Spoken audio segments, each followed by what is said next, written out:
Welcome back to Riding with Robin. This week we're getting help on how to buy a car. Want to begin shopping for your dream car but don't know where to start? Stay tuned to find out. All right, well, welcome to another episode of Riding with Robin. We're at A&L Motors in Monroeville, and my friend John is going to talk to us today about how to buy your first car and what to look for, and just make it an easy experience. So I'm hoping John can give us some helpful tips, and I'm sure even Terry has some questions for him.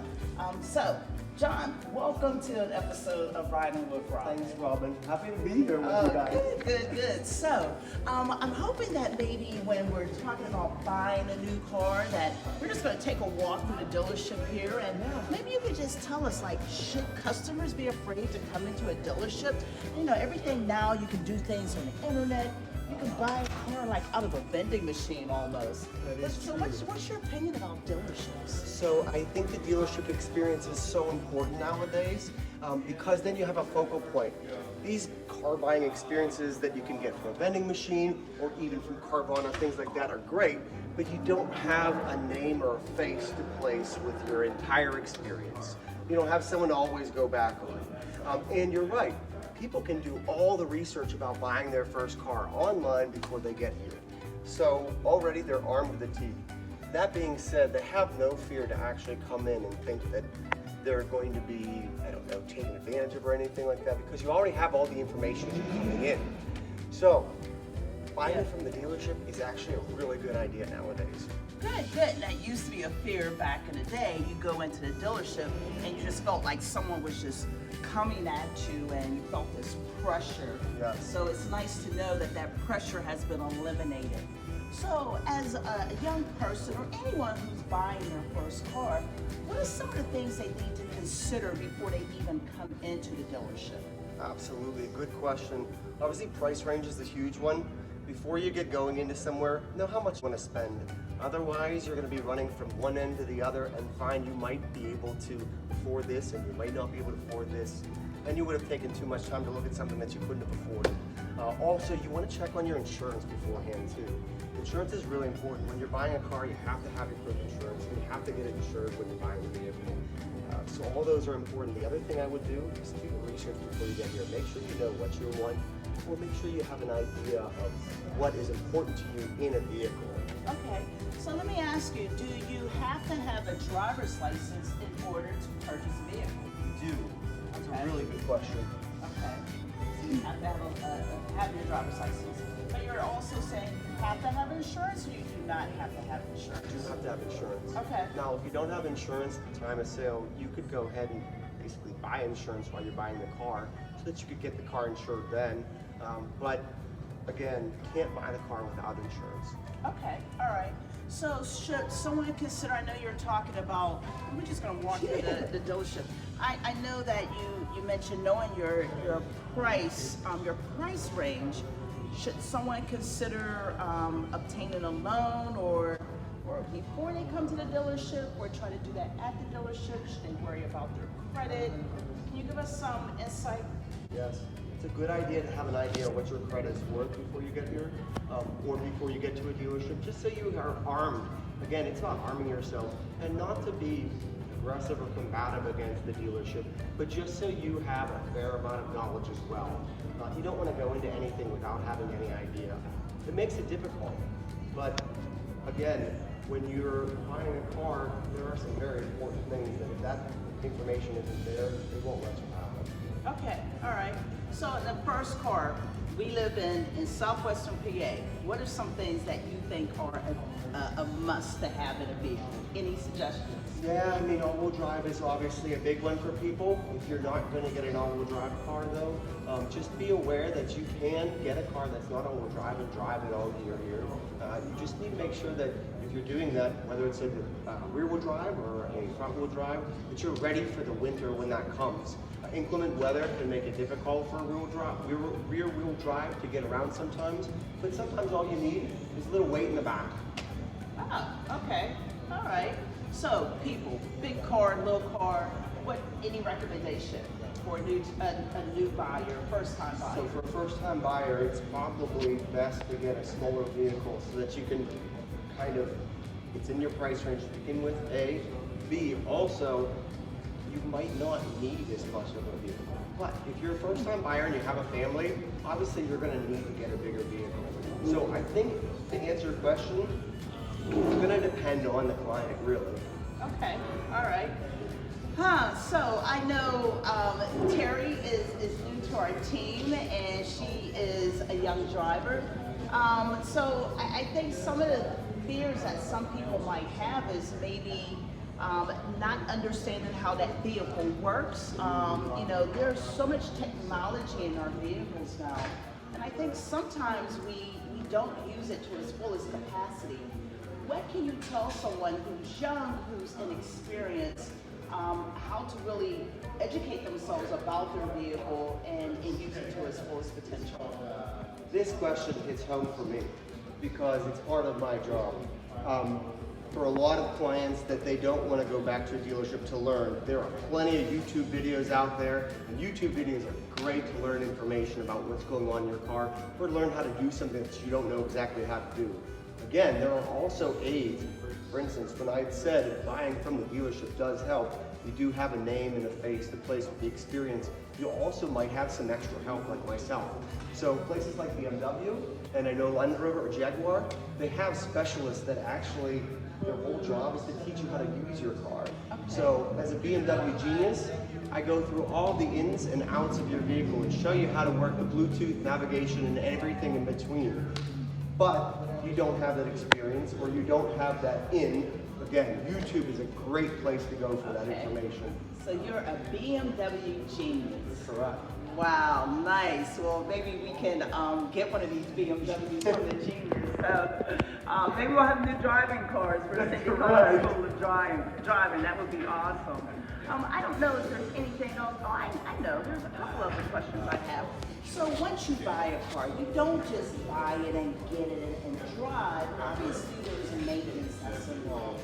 And without going into a whole bunch of details, because we are going to do an episode on maintenance on your vehicle, but just some general idea, you know, as far as maintenance and how important is maintenance to your vehicle, the life of your vehicle? Maintenance is extremely important to the life of your vehicle. Improper maintenance at the beginning of a vehicle's life cycle will usually result in expensive repairs later on in life.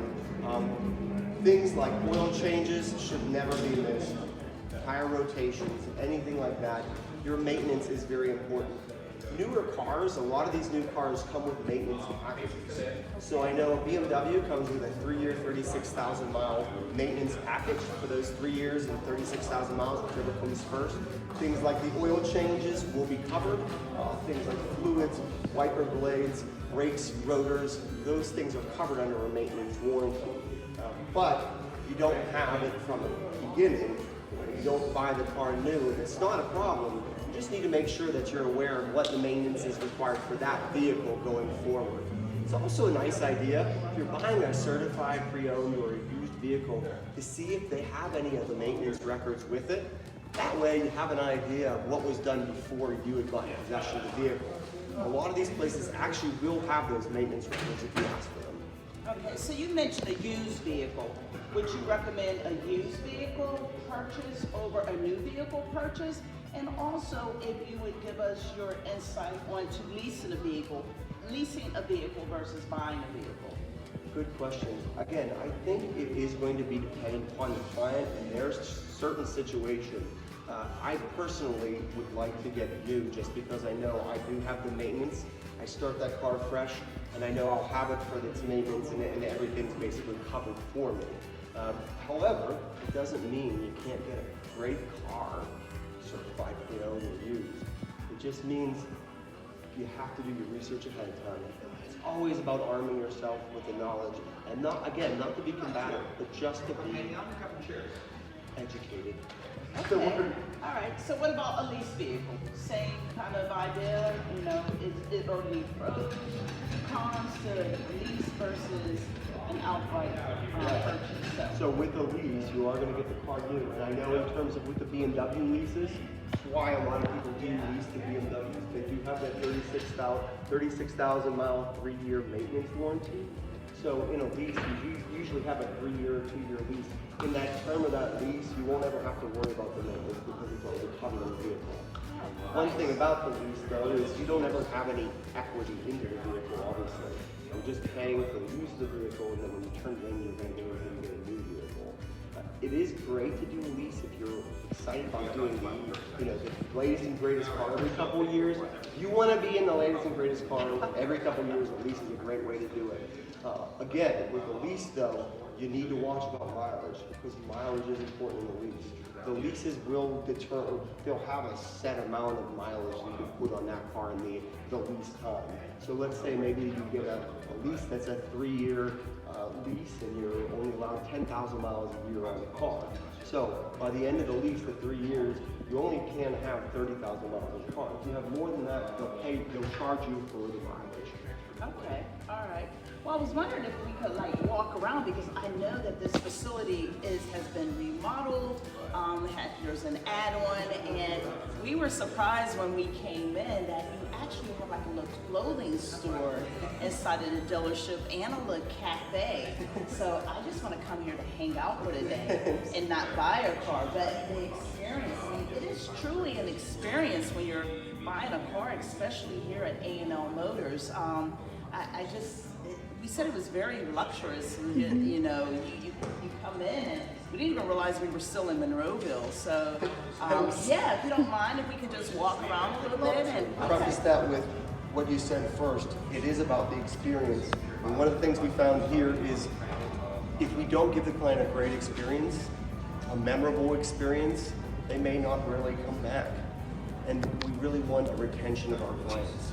So what we have tried to do here is make everyone feel like family when they come in, as well as give a high quality approach to basically buying a vehicle. Buying a car is one of the biggest decisions you'll have to make. It's a huge purchase, so we want you to enjoy it. oh, they serve Starbucks.